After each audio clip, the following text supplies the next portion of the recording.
We're drawn to the person who pushes our buttons, who disregards our boundaries, and who makes us question our own sanity, aren't we? It's a pattern that's not often spoken about.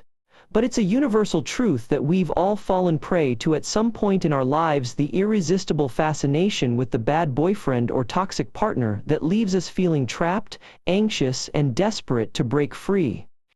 You might have experienced it yourself. The way your friends would warn you off a boyfriend who seemed too controlling, too possessive, or too dismissive.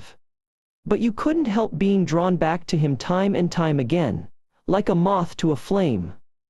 In this video, I want to delve into the dark psychology of romantic attraction and insecurity, and uncover the unseen trigger that makes us repeatedly fall for the same hurtful patterns, in the hopes of finally understanding why we do it, and how we can break free.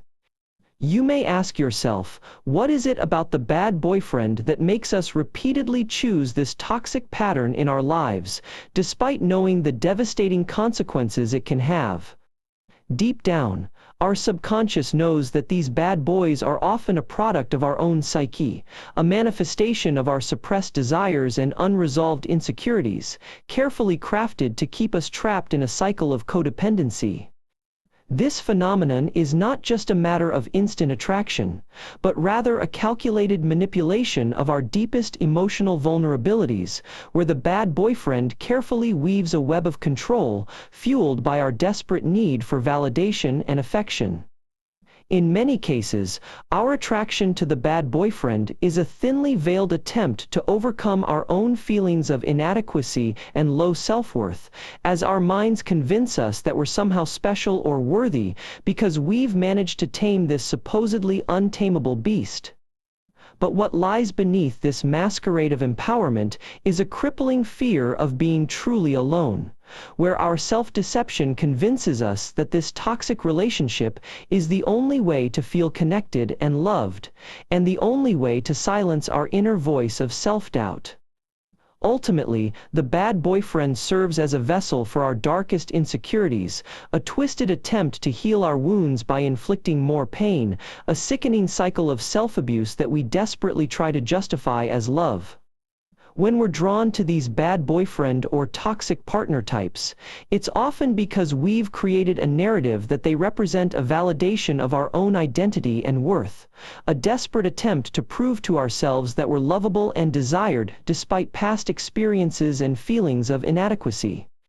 Our childhood experiences, where we may have received mixed or inconsistent messages about our value and love from our primary caregivers, can set the stage for a lifetime of insecurity and self-doubt, causing us to gravitate towards partners who will repeatedly reinforce our worst fears and self-criticism. By choosing partners who struggle with their own demons and emotional regulation, we inadvertently recreate the same patterns of chaos and uncertainty that we experienced as children, effectively trying to hold up a cracked mirror to ourselves and validate the self-worth we felt was never truly acknowledged. It's a twisted form of self-reassurance, where we're trying to prove to ourselves that despite all evidence to the contrary, we're not unworthy, not unlovable, not invisible, and so we seek out partners who make us feel that way, no matter the cost to our own emotional well-being. In these dynamics, the so-called bad boyfriend or toxic partner often serves as a proxy for our own unmet childhood needs, filling the void left by caregivers we couldn't rely on or trust. It's a warped attempt to rewire the narrative of our past, but unfortunately, it ultimately traps us in a cycle of fear, anxiety, and self-doubt. The attraction we feel to these partners can't be reduced to mere lust or infatuation. It's deeply rooted in our unconscious attempts to fill up the emotional voids left over from childhood, seeking someone who will finally give us the love, validation, and acceptance we never received when we needed it most. Here are 6 insightful spoken sentences for the given topic. Our desire for that enigmatic, unpredictable bad boyfriend or toxic partner often stems from a deep-seated fear of being seen, of being truly known, and of being vulnerable in our relationships. At first glance, it may seem like we're drawn to the raw emotion, the passion, or the intensity, but what we're truly craving is the validation that comes with being desired by someone who is often unattainable or unavailable. The bad boyfriend or toxic partner often uses his charisma to mask his own insecurities, manipulating the narrative to make us believe that we're the ones who are flawed or unworthy, and that he's the only one who truly understands us.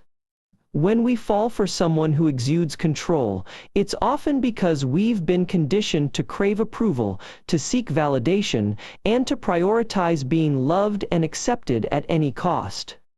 In the end, our attraction to the bad boyfriend or toxic partner usually stems from a desperate attempt to fill the void within ourselves, to compensate for our own unmet emotional needs, and to momentarily escape from the crippling sense of insecurity that we've accumulated over time.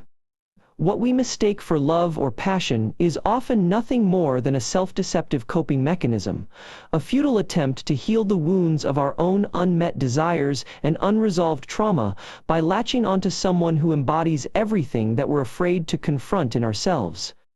Here are 6 insightful spoken sentences for the section "The Double-Edged Sword of Emotional Insight," recognizing our own patterns when we're drawn to someone we shouldn't be with.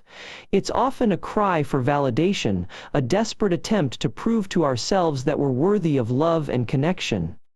Our attraction to toxic partners can be a form of self-punishment, a way of perpetuating a narrative that we're not good enough to deserve healthy relationships. Insecurities and emotional wounds can make us feel like we need to cling to someone, anyone, in order to feel safe and seen, even if that means tolerating abusive or manipulative behavior.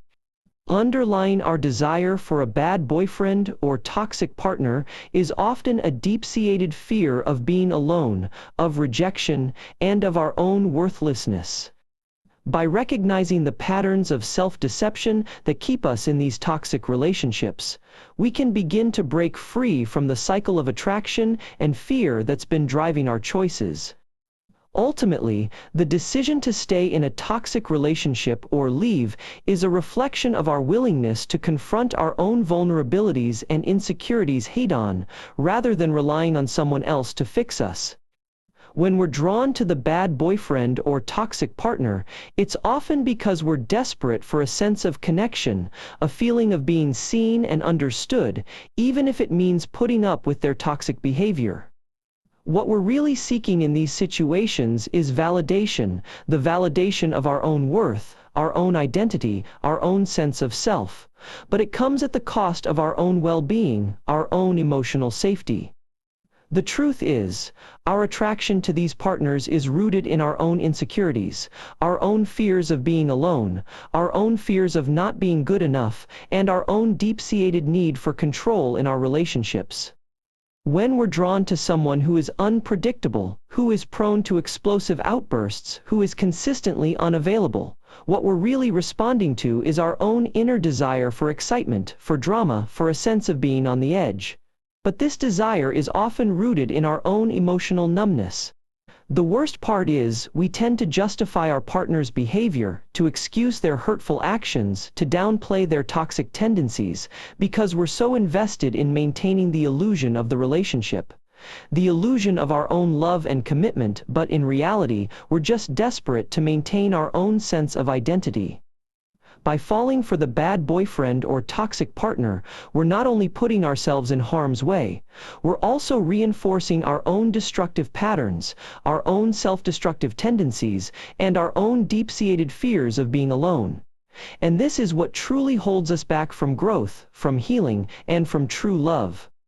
As we reflect on the unconscious forces driving our attraction to the bad boyfriend or toxic partner, remember that understanding these dynamics can be the first step towards breaking free from patterns that hold us back. Take a moment to think, what triggers did you notice in your own experiences, and how can you apply this newfound self-awareness to build healthier relationships? If you found this video thought-provoking, like it below, share your insights in the comments, and hit that subscribe button. For more insights into the fascinating and sometimes dark world of human psychology,